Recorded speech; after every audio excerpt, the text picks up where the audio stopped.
Hello, my beautiful sisters. Welcome to Startup Herpreneurs. I am here, Jaslin Martin, with Angela Howell.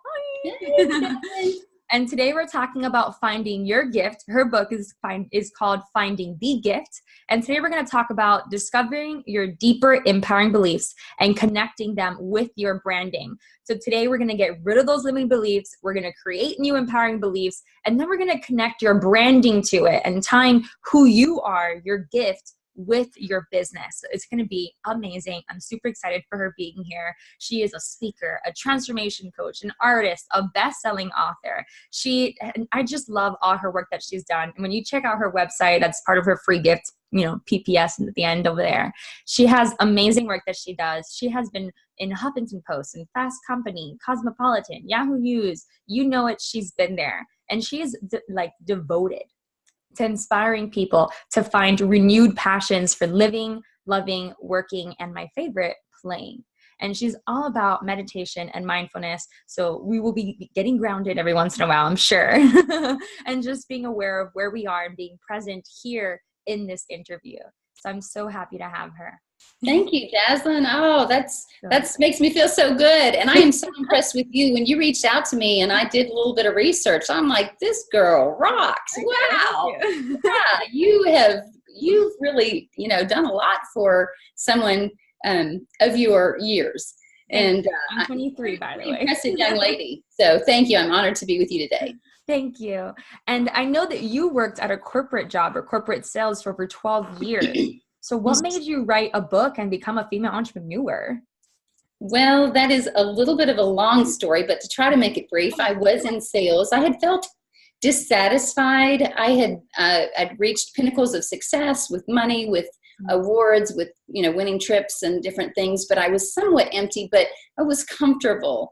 And it took a somewhat devastating physical experience, a work injury, to finally, shoo me out of the nest and get me out of the corporate world. I knew I was supposed to do something more. I didn't know what it was exactly.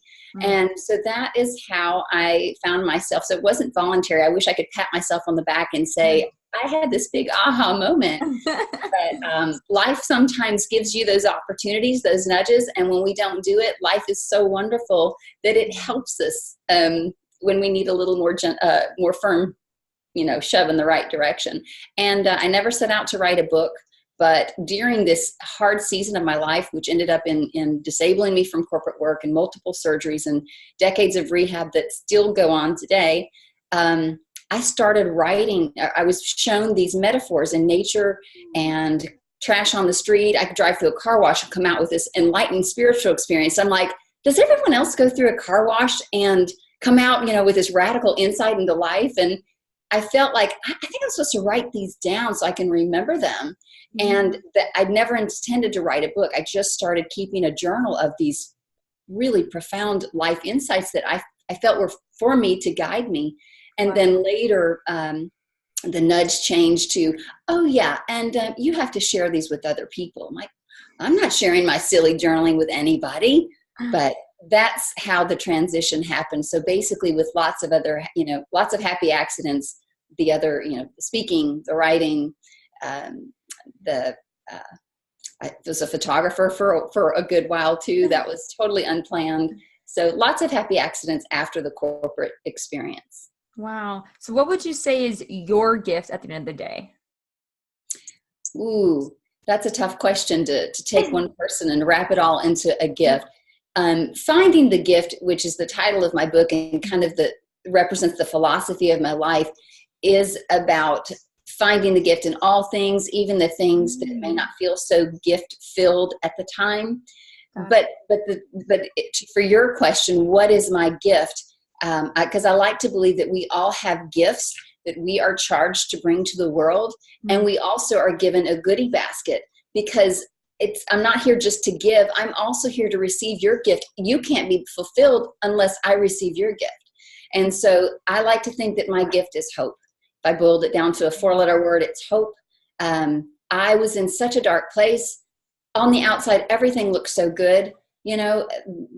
My husband, the house, the job, the accolades, all that. And I was so empty. And so, if I have a mission, it's to spread hope to someone who might be in that dark, confused place, that's wanting to launch something, but just not quite sure, what that something might be, because that was me. That's beautiful. And I love that your gift and you're, finding the gift in everything, right? I love that it ties together with the hope, and that your gift is literally one word. And I actually, whenever someone asks me what is my gift, I say it's love. And it comes from love towards myself, self-love. It starts with love with my boyfriend, love with my family, friends, love with people that are watching this at this moment. But it's also love to the world, being able to enjoy every moment as well. So it's interesting how even though we have different words, it connects to the same thing, finding the gift in every moment and being present, right? That's beautiful. Thank you. Beautiful. And I think like-minded people find each other. And so I'm not that surprised to hear that from you, because it just makes sense. I felt really good just looking at your websites and the things that you've written, the things that you've done. So love encapsulates that beautifully. Wow. So how can we feel like we've already found our gift? And I think it's important to understand that our gift isn't a job, right? And I think it's important to understand that it's kind of like, you can take off the lab coat at any time, but it's still you. Right? It doesn't matter. It's not a 9-to-5 situation, or it's not a calling that you have to do outside of your job. Like a lot of people, that's what I know. A lot of people have problems seeing, right? Are you following me? Okay, perfect. Totally.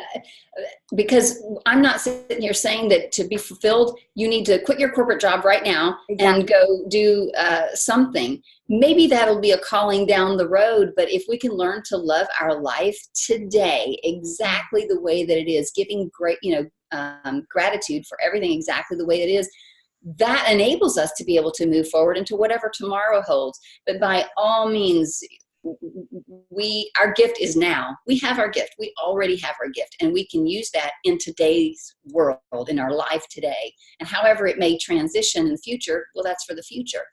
But that's a really good point. Yeah. And I would love to mention, for me, my very first job ever, I'm a huge nerd, like huge geek, geek girl rising. That's me. And I used to work at GameStop for over 3 years. And the reason I stayed there for over 3 years is because I loved it, not just as a nerd, but I would help kids all different kinds of ages find, a game that they would love. And my goal at every single day, no matter how much I hated my job sometimes, or I was like, oh, I can't believe I have such, I'm working at GameStop. What is that? But I would make sure everyone that came in left smiling. And that was my goal. Right. And so that was my gift to the world every single day. So it doesn't matter where you are, what you're doing, whether you're following your entrepreneur lifestyle that you want or working your 9-to-5 still, it's okay exactly where you are. And I think that's important. And I feel like I'm like channeling Angela at the moment, because she's like, yes, Jaslin. Yes, it's such a valid point, because we can't say we're going to be happy when, we're going to be happy if. Yeah. We have everything we need to be happy now. And it's we have our gift already now. But some of us, like for me, I got on my path and my gift got muddied up. I grew up really poor and several hard circumstances. So I didn't think about my gift. All I thought about was how much money could I make? Because for me, I connected money as the key to everything. Money was going to be the key to security, to happiness, and to love, to finding somebody. And I got lost. I mean, I did not know what my gift was at all. And so I had, when my life kind of blew up, I had to dissect the belief systems that I had built coming, out of childhood, adolescence, just life, the world around us. We develop a set of beliefs. And I like to talk about the fact that we are exactly where we are in our life based on our belief system. And if we want anything to change, we have to evaluate our beliefs and figure out which one is keeping us in a place where maybe we're ready to evolve. Can't evolve until we look at the belief that's holding us there. That's perfect. So can you explain what are limiting beliefs? And then I know this is going to be a while, so I'll also say the last one, which is how do you turn them into empowering beliefs so we can be able to move forward? Well, I love to talk about this subject because as a transformation coach, I have a coaching program called A Life Worth Having. It's 10 modules, and they're great, but the very first one is how to transition negative beliefs into powerful truths. Wow. And until I am able to facilitate a client doing that, There's no point in moving forward because it's almost like they would be temporary successes. But if the software that's running the show is still driven by these beliefs that aren't as empowering as we would like them to be, then everything else is temporary. So what is a limiting belief? I can read you a couple of samples. So, I mean, when I work with a client, I want them to free form write, no judge, no censoring, just what are the beliefs in running the show? And a lot of us, if I say, give me 10 affirmations about yourself, a lot of people will be like, but if I say, tell me 10 things you hate about yourself, boom, boom, boom, and they can just roll. And so, here's some of the examples that I've taken from people. I am a loser. I can't seem to finish what I start. I'm always running late. I'm a broke loser. I have bad luck. I feel stuck. I can't do anything right. I am worthless. I will always fail. Ugh. Doesn't that just feel awful? But so many of us have those tapes playing, whether we're tuned into them consciously or not. Doesn't matter, they're still playing. And so, we're going to transform those beliefs. This is different than just coming up with affirmations. To me, affirmations that are generic are not nearly as powerful. I could say, I'm successful. People like me. I am always on time. I'm just trying to think of those things. Those don't stick to our hearts until they're really personal. So in using some of the examples, I am a loser.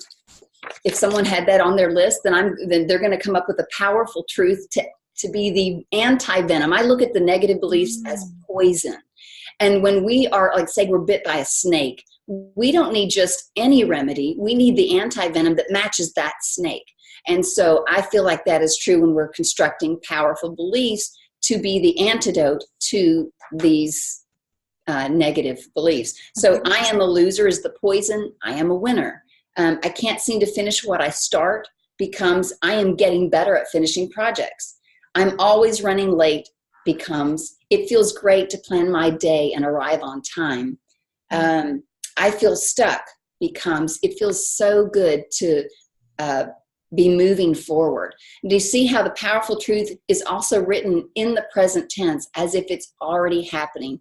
Our subconscious mind believes whatever we tell it. And I like to challenge people, if I sit here and say, I feel ugly and fat and I'm having a really bad day, even as I started to say that, my posture just immediately started to fall because my subconscious believes whatever I tell it. But if I say, wow, today feels amazing. I am so excited about what's going to happen today. I'm grateful. I don't even know what's going to happen today, but it's going to be great.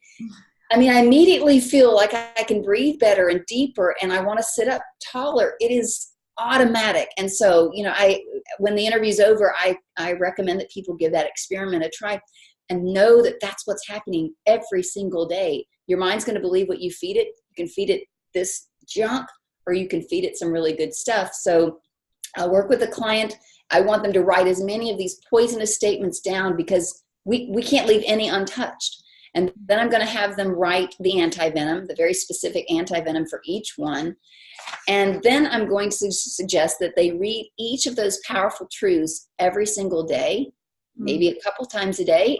And for really, really quicker success, I record powerful truths into my phone or any other recording type device when I am in a good space.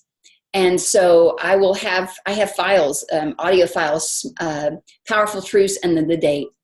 Because when I get to a place on a bad day, I'm human. I can be like everyone else. And it's just like, I cannot stop the negative chatter. And I will run to my device with these recordings on them. And it's like oxygen. I will listen while I walk, while I do the dishes, while I drive, whatever, so that I can bathe my soul in the truth that I want to be living at that moment that I may be really struggling with. So it's great for a bad day, but it's great for every day because our software is our wiring. It's been there a long time. We're not going to read through powerful truths one time and they go away. We have to reprogram ourselves with repetition. So that's kind of the long answer, or it's really a short thing. A lot of times I'll spend 2 weeks with a client on this particular module because it's that important. So Wow. I'll stop for a minute, and because that was a lot of information, maybe you have some questions or, some I other am activities. all blown. Honestly, you were able, I know that limiting beliefs and empowering beliefs is a very big topic, and you were able to like make it teeny tiny in perfect form. Honestly, Oh, well, thank you. that was amazing. So This I know, practice has saved me so many times. And I'll just back up and say A Life Worth Having is a coaching program that I wrote a couple of years ago. I have been a student of personal development for, gosh, a long time, 3 decades, longer than you've been alive. And that's because in my teens, I struggled with anorexia and bulimia. And it was devastating and almost took my life, but it put me on a personal development and recovery path that I might not have gotten to any other way. And in that process, I devoured, recovery literature, personal development literature, audio CDs, tapes, and even in sales, going to sales seminars is a lot about personal development. I know I loved seeing that you read a lot of this stuff too, as a teenager, which is fantastic. thank But you. you know how when you read a really good book, sometimes one concept is so good that you actually implement it immediately. Yes. And so that's what these, the 10 modules are. They're the things that really stuck that I've read and I've learned so much, but these are the 10 things that I tend to use over and over. And it's how I transformed my own life from successful but miserable corporate person to more fulfilled entrepreneur. And again, we backtrack. You don't have to go from a corporate setting or a an employer type setting to an entrepreneur to become fulfilled. That was just my path. But it's just how I transformed. And so I still use this all the time, the powerful truths. It's a key part of how I stay on my journey. That's amazing. And although I've never personally done an audio with like my own little powerful truths, I think I'm going to do that after. That's definitely an action step that I highly recommend. If anything, people can like pause the video and write down their limiting beliefs and create their own empowering beliefs with the amazing examples you gave us. I know for me, Go ahead. yeah. Okay. Thank you. I know for me, my main limiting belief when I went to Tony Robbins and Landmark and all this jazz, no matter what I did, I just couldn't get rid of it, was I'm not good enough. And it wasn't until, and I know that's a common one too. And it was just whatever I wrote at the end of it, the core of it was I wasn't good enough or whatever it was. And it stopped me from even becoming an entrepreneur for a very long time. I started personal development when I was 12. And if I wasn't good enough back then as a teenager, imagine me growing up, right? So it was crazy. And it wasn't until I had a moment where I listened to a man called Londrelle, Londrelle, where he has his own powerful truths that he shares with everybody. So he has like these affirmations that he tells you. And until I started listening to that every single day in every way, I'm getting better and better. I'm more than enough. I'm more than enough every day in every way. And he would just keep repeating this. I'm healthy, wealthy, and wise. All these little things that would stick to my head that I was like, oh, so now I have, this is my boyfriend's room. And that's my tapestry though. In other interviews, I have my room and you will see Post-it notes all over the place because now I live off of my affirmations. So that was amazing. Yeah, we have got to saturate our mind with the beliefs we want to embrace, because it's almost like through the years, it's like brainwashing with the negative stuff. And so we have to do the exact opposite. So I am with you, girl. I've got Post-it notes. I got stuff, printed out, stuck in the bathroom, stuck on the mirror, stuck in my car. I mean, we have to saturate our mind and marinate in these new truths until they start to resonate with us. And it's probably my favorite part of the coaching process because, we'll spend some really good time in this. And then as we move on, they're checking in with me on that. And I always think of one client in particular who says, it's amazing. It's, she had a troublesome person in her life and she's like, they're treating me differently all of a sudden and I can't figure it out. And I'm like, it's because you're carrying yourself differently. Yeah. And it's a beautiful thing to watch those beliefs really start to take hold, and then you'll carry yourself differently. Yeah, that's beautiful. I love that you've had that same experience. And I used to think when I wrote the coaching module that I would offer as a perk, give me your powerful truths and I'll record them for you. And I'm like, no, they need to hear it in their own voice, their highest self on a good day. Then if they are having a bad day, they hear their higher self talking to them. I mean, we have to talk to ourselves. We have all these little parts of us, the wounded part, the fearful part, and then we have this higher self. And so I really challenge you to, and I'll be excited to hear how you love that experience and recording some powerful truths and then listening to them. I will definitely do it and try it out. Thank you for that. Yeah. That was amazing. Yeah. And do you recommend having like a background to that, or is that too much work sometimes? So it's just better to just say it yourself over and over again? I'd say keep it simple. I have never constructed one with, like a track of any sort, but sometimes I will go outside. I live in Tennessee, birds are singing all the time. And so some of my powerful truths recordings have birdsong in the background just because, I knew that was happening and it's extra calming. But the majority of mine are just done in a quiet space so that I can listen, anywhere. Got it. And that's actually a great idea for me to meditate on that too, literally listening to my own words. So thank you for that. So to move forward, and you really got that down packed. I was so impressed. Now that we have our empowering beliefs, and if you don't at this point, please pause it and go back, listen to the examples that Angela gave us, figure out what your limiting belief is, create an empowering one so that we can move forward from this point, because this is another part of the chapter here. And now we're tying into branding and making our empowering beliefs a part of our branding in our business. So how would you like to tie that together? I love that you came up with, or maybe we came up with it together. I don't recall. It was, at the first of the year, a lot of people, I've heard this new practice of coming up with a word for the year. And as you and I were planning this session, I was thinking about, what about a color for the year? So just a little bit of, we've talked about the fact that I was in corporate sales. My degree is in marketing, and I've got, years of experience in corporate sales and promotion, as well as in the entrepreneurial side. Even when I was in corporate, I had a few side, hustles, and I just love sales and I love marketing. So as a bonus, when someone works with me as a coach, they get a marketer and a brander. And so that's a big part of who I am. And again, finding the gift. Now that I am a creative person, one of the gifts is that, none of my time in corporate and marketing and sales was wasted. I get to bring all those gifts to use them, as a creative, which a lot of creatives struggle with the business side of things. So just a shout out to gratitude and life, how it unfolds, nothing's wasted. But when I was thinking about how we tie this together, so before you can identify your branding for a new business, you have to know what your personal branding is. And so as you are writing down all of your powerful truths, I love how you asked me what my gift was, and I was able to share, a one word.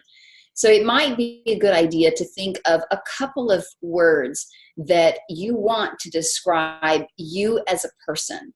And that can develop into what you may want to describe as your brand, any kind of a business brand. And so I guess I'll just use a little bit of a case study. For me, when I was going to launch, the professional keynote speaker, and then what ultimately turned into the book and everything, I had the name Finding the Gift, but I was trying to come up with, what would the logo be? What would the colors be? And we're going to talk about colors, because colors in branding, consciously or unconsciously, they communicate. And so when I was, for a temporary period of time, I was doing photography after my corporate world, and I would do visual branding sessions for people because, headshots, anything we put out there visually speak to people. It communicates for us, and we want to make sure it's saying, what we want it to say. So, for instance, I actually went and found what I told the person who designed my logo, what I wanted people to feel. So as you're defining your personal brand, I recommend that you, hang on a second, I'm going to find that.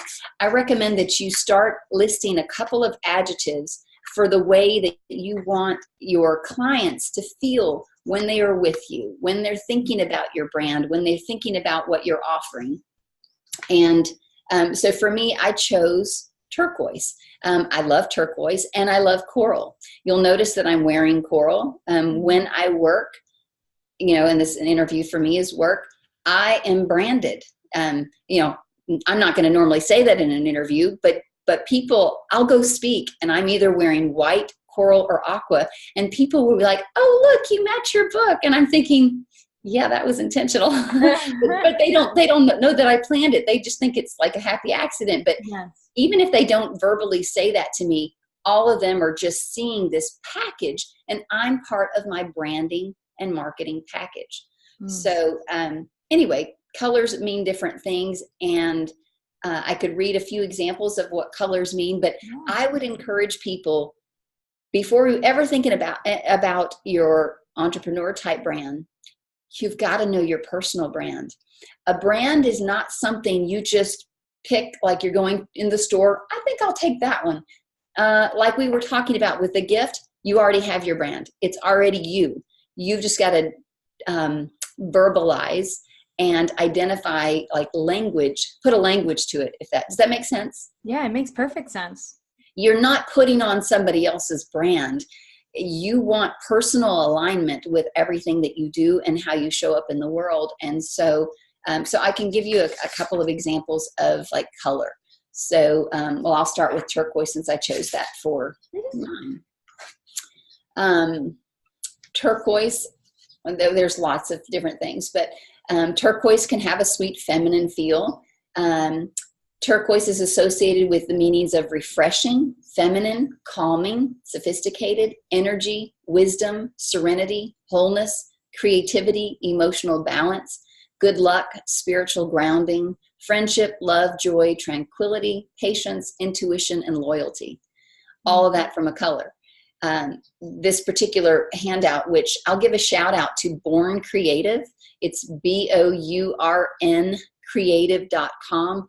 They are marketers. They are fabulous they have a fabulous blog for marketing content and branding content for entrepreneurs. So big shout out to them. I asked them permission to share some of this color stuff with you.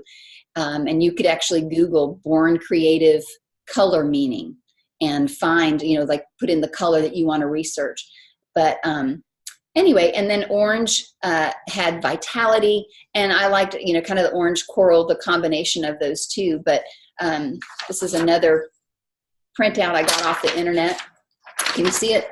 Yeah, looks great. So red is passionate, active, exciting, bold, youthful, pioneering. Pink, love, calm, respect, warmth. Purple, deep, creativity, original, stimulation, respectable.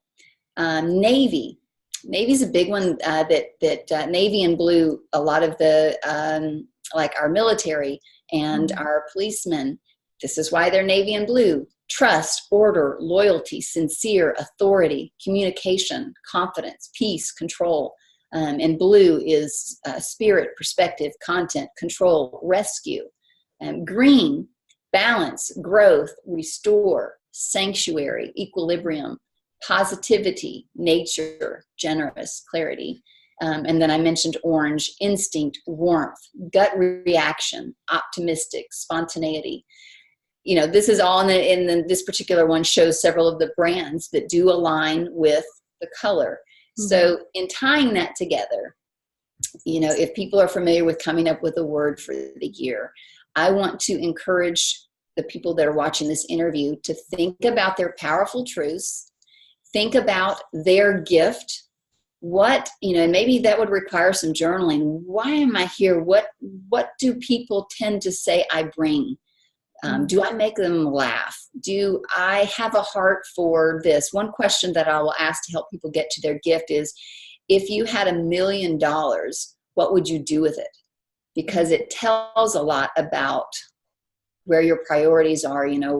Would you buy something? Would you donate? If you would donate, what charity would you donate to? And anyway, there's lots of ways that you can get at to helping someone figure out what their gift is, but then picking a color, as you go through the different colors and what they mean. And it also may be your favorite color, and maybe that's not an accident. Maybe there's a reason that we are drawn to certain colors. And I've always been drawn to aqua. I love water. I love the Caribbean water especially. So that's just a short snapshot on branding ourselves with a color, with adjectives, how we want people to feel, and living in that for a time. And then it could be that your personal brand becomes a key part of your professional brand, whatever that looks like. Yeah. I know the importance of getting vulnerable and really showing who you are. So if anything, also look in your closet. That can help too. That's what helped me. I had to figure out like, okay, what colors do I own? Because that obviously means something, right? So that helped me out personally in picking out my color. So let's say my color is, I think my color for this year is going to be purple. Okay. So, purple, I know, is royalty, spirituality, right? I'm in the ballpark, intuition, trust. Yep. Creativity, deep. Creativity is the one. Unconventional, original, wealth. Okay. So now that I have this color, what should I do with it? Well, surround yourself with it. Like you've got the Post-it notes. And so maybe you can make yourself something creative with your powerful truths and the color. A lot of us have access to, taking a picture and decorating it through the different software apps, decorating it with the colors, or making something on the computer. I love the idea of printing out powerful truths with, using the colors as maybe a border, or if you want to be more creative, downloading pictures of flowers or whatever is meaningful to you that incorporates that color.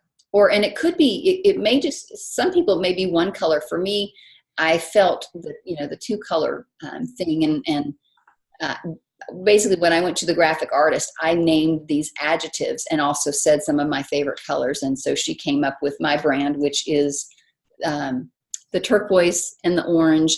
And then there's a little bit of kind of a warm gold. And it's really cool what I read about gold. It's a color that you want to use sparingly. But it's a great accent. So, you can get really deep. You can do a deep dive into the color study, or, just do one. But the psychology of gold, it can also have an element of friendliness, abundance, and prosperity that is naturally attractive. Too much gold, however, can seem egotistical, proud, and self-righteous. So it suggests try to use gold more sparingly. So there's lots of stuff out here. So we can keep it simple and people can choose one color if that's what they're feeling. But I'm just saying that if someone's really drawn and torn between, I don't know, I like this one, then guess what? You need to have both. Surround yourself with both. That's beautiful. And I know without even saying anything before this, or even knowing that we were going to do this interview in the beginning of the year, I created a vision board with the purple being my background for my vision board. Oh, I'm so glad that you brought up a vision board. I've been doing vision boards since 1999. Were you alive then? Wow, that's amazing. Yeah, I was. But not anyway. So, and they over and over and over, they have proven how powerful they are. And do you know what? I can go back and look at my vision boards and I can see coral and aqua all over them. A lot of it is because I just kept cutting out water and I didn't know why. And so great example of how you can utilize your color. I love that. I actually have a vision board on Pinterest, right, as well, adding in social media and here in marketing in general. And that vision board that I had has a lot of, my color is like a very light blue, like sky blue and purple. So, and I've been adding in pink every once in a while in there because my thing is mainly women now, and you mentioned love, which you said is pink. So I was like, ha. So with Victoria's Secret's pink. That's true.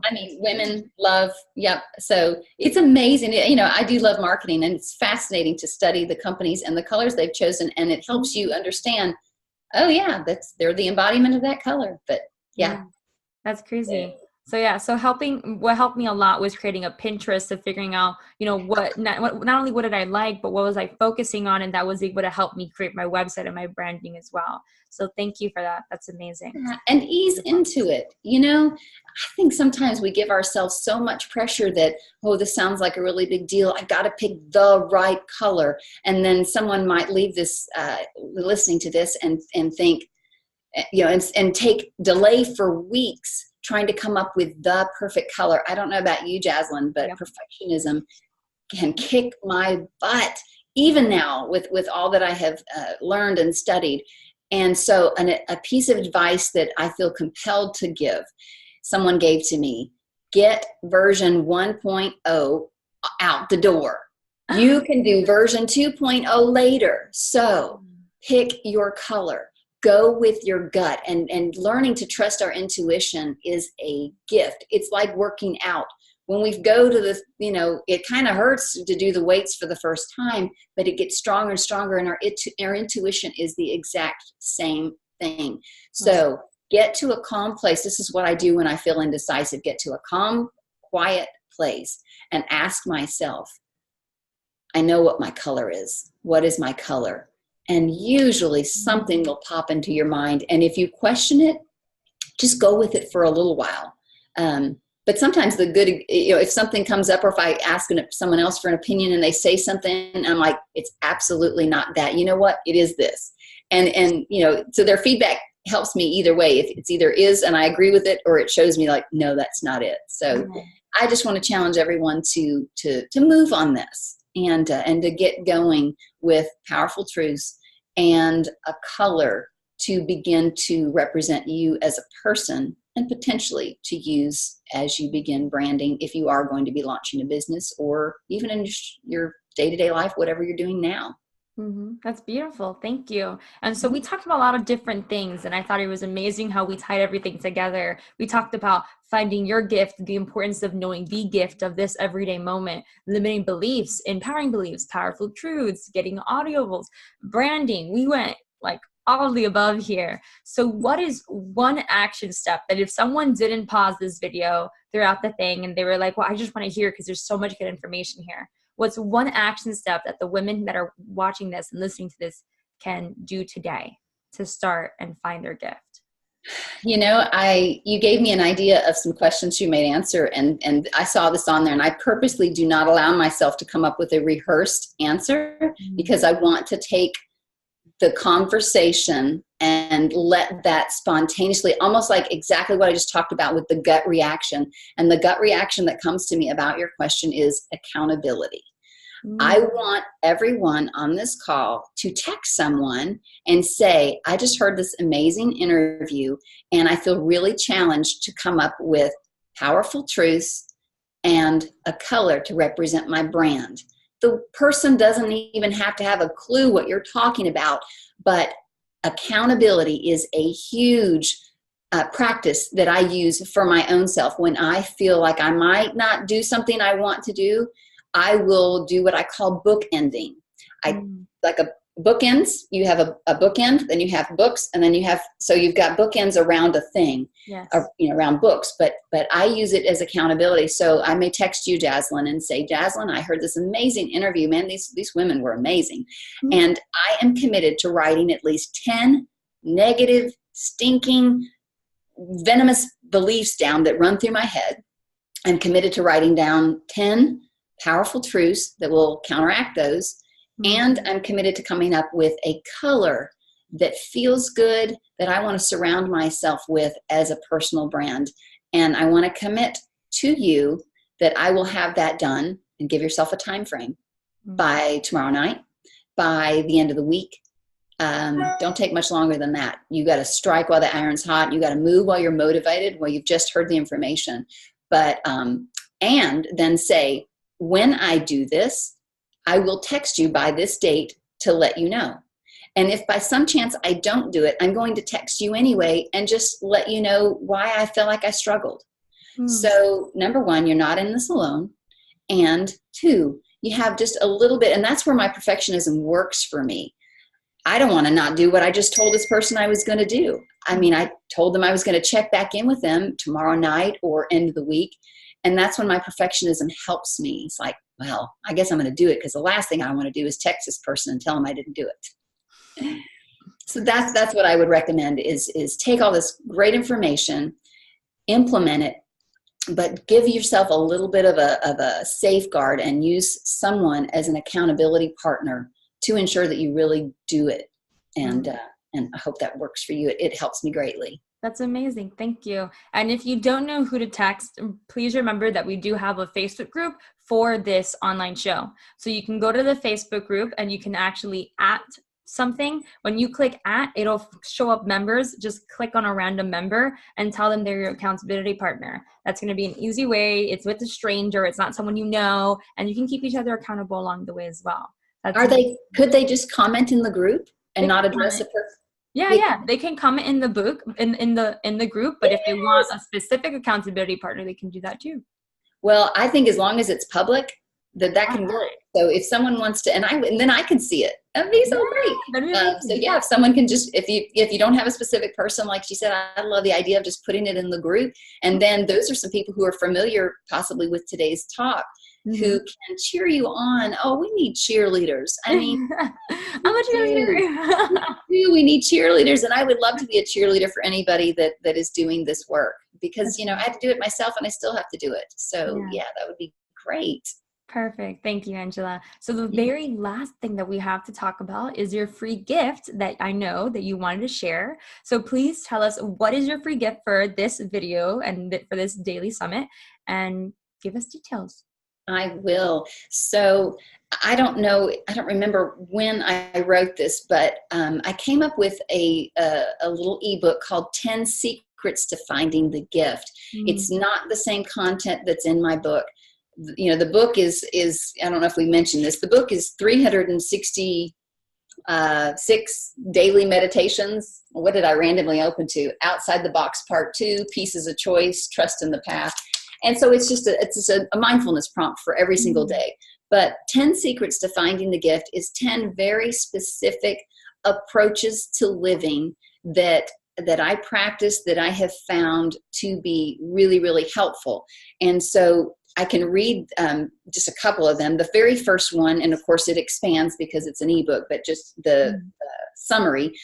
First one is, be your own best friend with self-care daily habits, kind self-talk like we've been talking about, and celebrating victories. Number 2 is get connected. And we talked about that too, the importance of connection and having cheerleaders. I love that you're going to have a group for people that are going through, your summit, to connect, because the other people are doing the same thing. So number 3 is own your life. When we take responsibility for the way things are can change and get even better. And so I expand on each of these things, and then there's a total of 10. They're just so good. I want to read them all. Number 4, tell yourself good stories. Perception is reality. So we can tell ourselves stuff to scare us, or we can tell our stuff, things that will empower us. It feels so much better to be nice to ourselves and tell ourselves good stories. Yeah. Number 5, have faith in something. Number 6, take time to listen and receive. Clear the airways for new inspiration and insight. Number 7, be kind to your neighbors. Be of service. Number 8, dare to dream, to hope, write it all down, and take small steps. I like to think, I wrote a blog one time and I had like this bite of cake, and it always remember, keep it all bite-sized. This doesn't have to be hard. It doesn't have to be overwhelming. Tiny steps. The tortoise wins the race, right? As opposed to the rabbit. I'll just quickly read. 8, dare to dream, dare to hope. Oh, we read that one. 9. Okay, this one's kind of freaks people out. Write your obituary now. Start with the end in mind. I have a weird thing about obituaries. I like to find obituaries that show me a person who really lived, someone that I really admire. I mean, it sounded like they had a really wonderful life. They didn't just have all these achievements. They impacted people. And so that's a pretty cool exercise. And then 10, embrace your amazing life and find the gifts. It is only our resistance that makes the walk more difficult. So that's just a summary. It's actually a small PDF ebook that I would love to share with you. You can go to my website, angelahowell.com. You probably have that written out for people somewhere, so I won't spell it out. And you can just be glancing around, and within a few seconds, a box will pop up, and you can register to get your free gift. And happy to share that with you all today. Yay. And I know that you mentioned something else for the branding colors in particular. I know there's like a step-by-step process in that. So if you want to explain that process, and then I'll also put it in the email.